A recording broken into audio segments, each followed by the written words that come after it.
It is a huge country, comparable in size to all of Europe, with oil reserves larger than Russia and the United Arab Emirates, and an economy nominally larger than South Korea. Yet its population is barely larger than that of Tokyo. This is Canada, one of the richest countries in the world in terms of both natural resources and standard of living. It's a place where there have been no major wars or revolutions, where 1 in 4 people is an immigrant, and 1 in 2 adults has a college degree. How did the harsh northern climate create a nation that has attracted people from all over the world for centuries? Why is Canada so dependent on the United States that it is sometimes called the 51st American state? And are Canadians really so unique and successful? Look at what connects things as diverse as the movie Avatar, basketball, kerosene, and insulin. All of these inventions or discoveries were made by Canadians.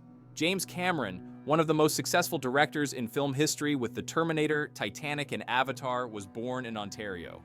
Despite his international fame, he remains a Canadian citizen.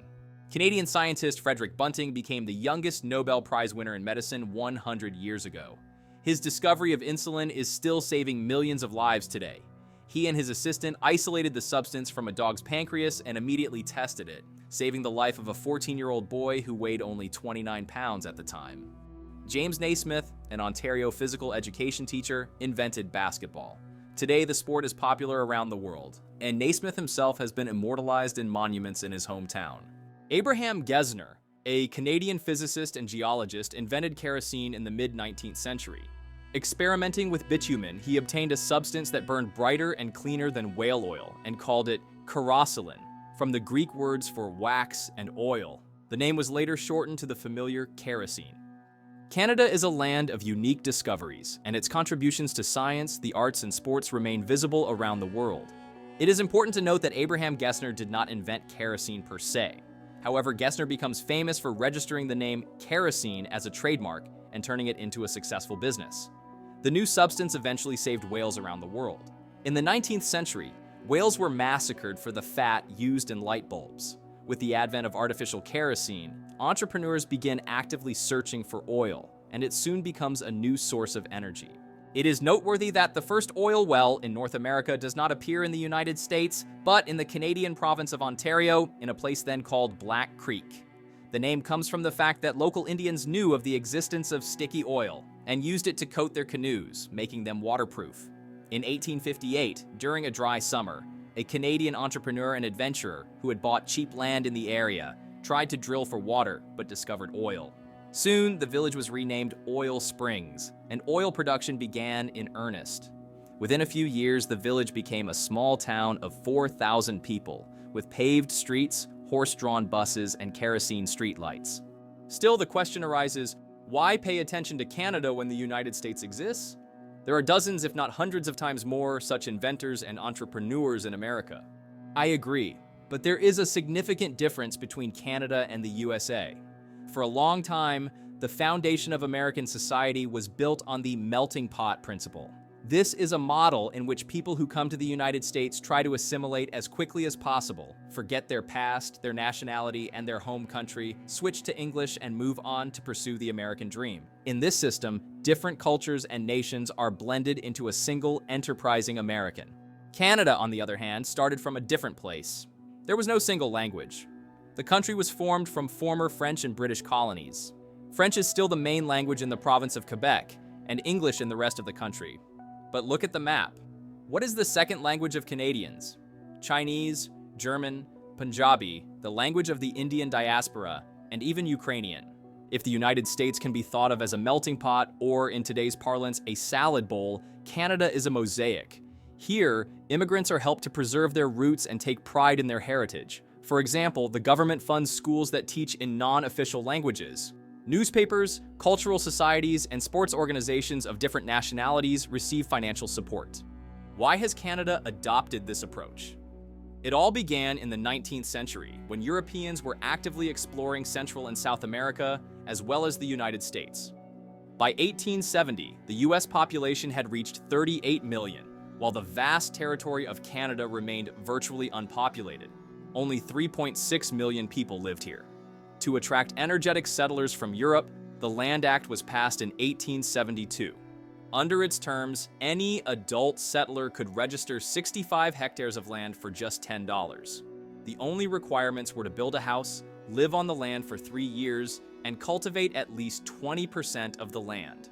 After that, the land became his property. The result?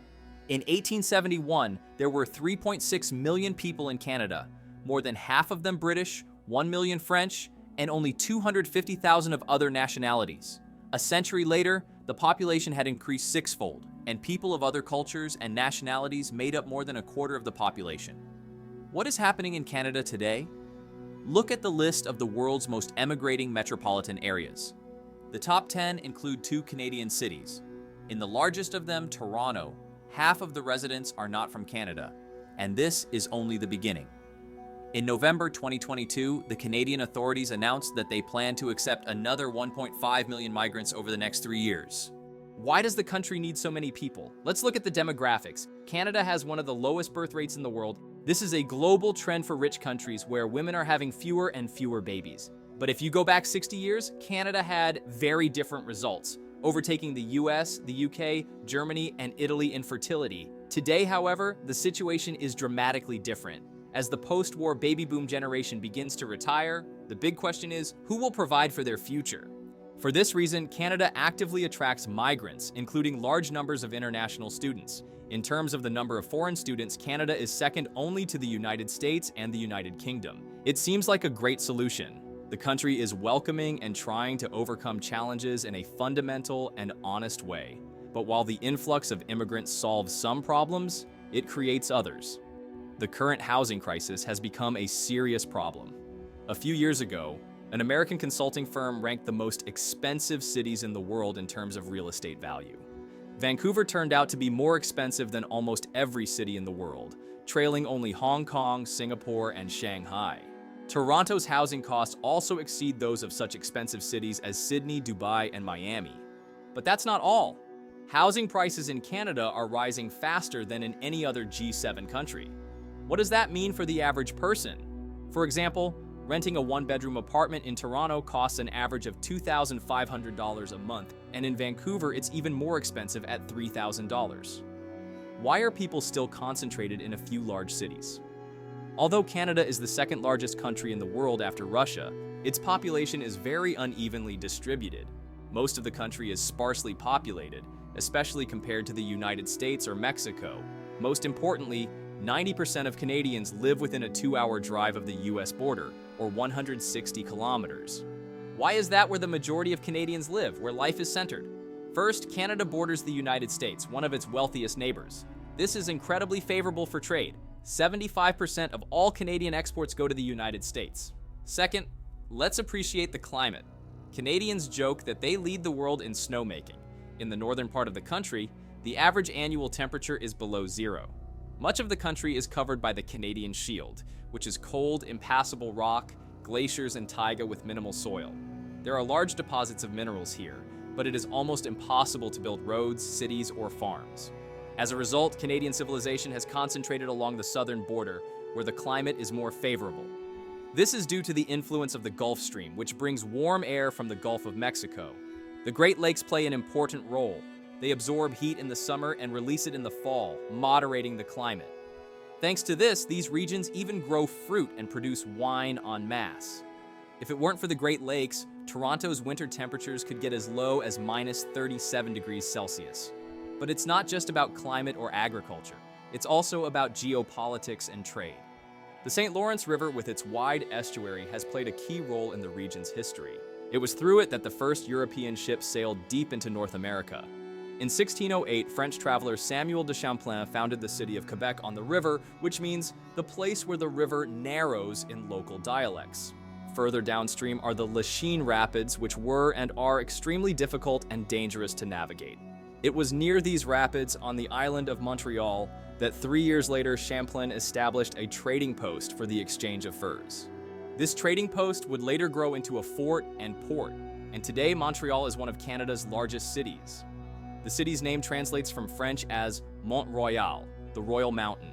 In the early 19th century, Canadians built the Lachine Canal so that merchant ships could bypass the dangerous Lachine Rapids and travel down the St. Lawrence River. directly to the Great Lakes. What was the purpose? To increase trade with the United States. At the time, the Americans were building canals to connect the Great Lakes to the Hudson River, which flows through New York City into the Atlantic Ocean. This provided access to international trade. Americans also connected the lakes with canals to avoid the dangerous Niagara Falls. With this in mind, cities like Buffalo, Detroit, and of course Chicago grew rapidly. In 1848, Lake Michigan would be connected to the Mississippi River, another major American trade artery. At the same time, Chicago would become a railroad hub, linking river trade with Canada and connecting the western and eastern United States. All of this spurred the development of Canadian cities, Montreal, Toronto, and Quebec, located along important trade routes. In the 19th century, when the airplane had not yet been invented, ships carrying European immigrants arrived in these ports. The population of Canadian cities began to grow rapidly, and within a century and a half, these cities had become important metropolitan centers. Today, however, the nature of immigration has changed dramatically.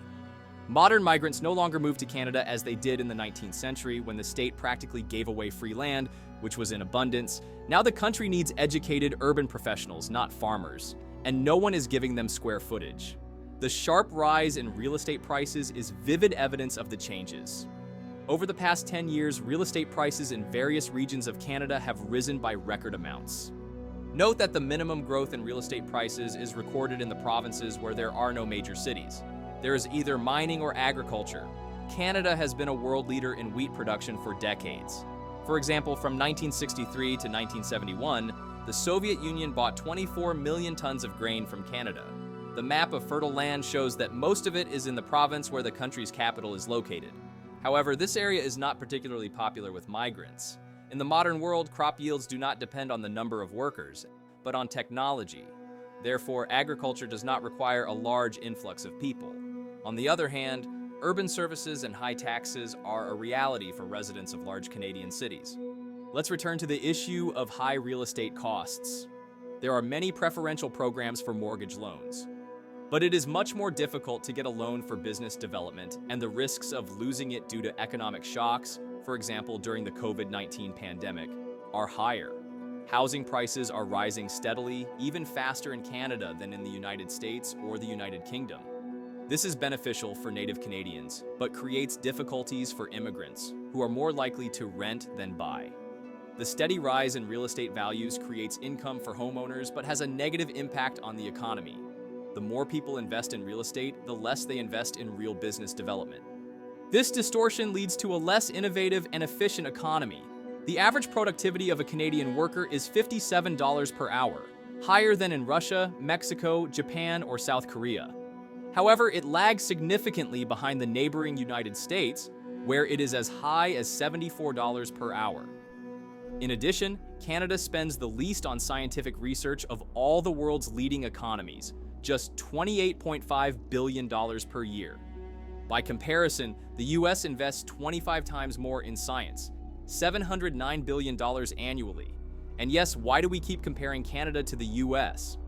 Remember when I mentioned that Canada is often referred to as the 51st state of the United States, the pale shadow of America, or America's attic? These nicknames are not far from the truth. Canada's dependence on the US is similar to that of Mexico. Nearly 75% of Canadian exports go to the US. The US is virtually the single largest buyer of crude oil, automobiles, aluminum, lumber, iron, steel, and plastics produced in Canada. While Mexico is a cheap factory for the US, Canada is more of a treasure trove of natural resources.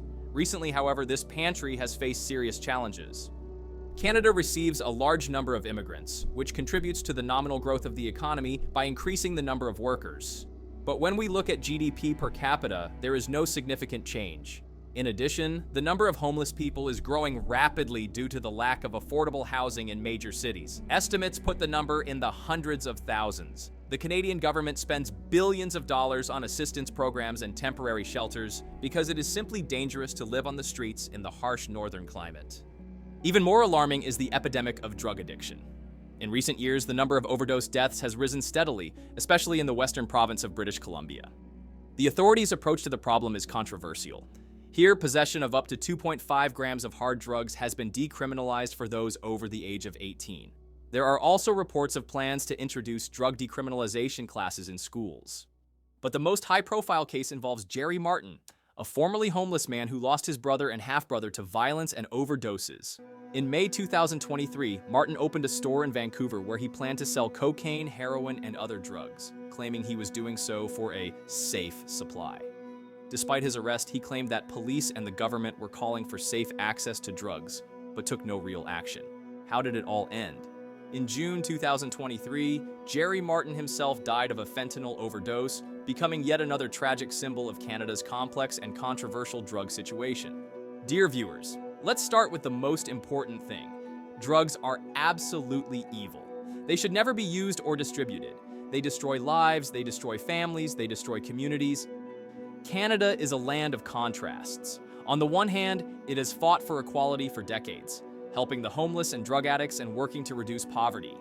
The Gini coefficient, which measures income equality, shows that Canada is one of the most equal countries in the world. But the question is this struggle producing results? Many praise Canada's friendliness, low crime rate, and multiculturalism. But digging deeper raises difficult questions. How effective is multiculturalism when some immigrant groups have higher than average crime rates? And where is the line between true integration and covert racism? Another controversial issue is euthanasia. It is legalized in Canada, and it certainly raises many questions. For example, the scandalous story of a Canadian veteran and Paralympic champion who complained about the lack of assistance, no wheelchair or ramp to leave her home. Instead of solving her problems, a social worker suggested euthanasia. The case caused an outcry that reached Prime Minister Justin Trudeau, and an investigation was launched. Although no direct evidence of euthanasia was found in this case, other systemic problems were uncovered. Yes, Canada is a country with a high standard of living, high wages, and one of the highest life expectancies in the world. But no country is free of red tape, ineffective laws, and systemic distortions. As the saying goes, it's good where we are not. The well-being of any country costs money, and Canadians pay for it with high taxes. It is because of this that the country has been able to achieve its current standard of living, having begun to seriously invest in its citizens in the mid-20th century. When singer Bono said that the world needs more Canada, it became a popular quote. But in the face of such contradictory situations, I would like to ask, let more Canada be at its best, not the kind we have been discussing today. And finally, I would like to draw a parallel between two Canadians, Dr. Frederick Bunting, who discovered insulin and saved millions of lives, and Jerry Martin, who opened a hard drugstore to, as he said, save lives as well. Is this an apt comparison? Growing up on the streets, watching his brothers die from drugs, Martin began to sell what was destroying him. He offered the world what he had learned from life. And Bunting began studying diabetes because it had taken the life of his childhood friend. They both acted on their experiences, but the result of their actions are two different worlds. Any society must not only treat the symptoms of its problems, but also address the causes. Poverty and illiteracy only breed more poverty and illiteracy. So spare no expense on education, technology, and innovation. These are the things that create more Bunting and make the world a better place. If you liked the video, don't forget to like and share it. See you in the future.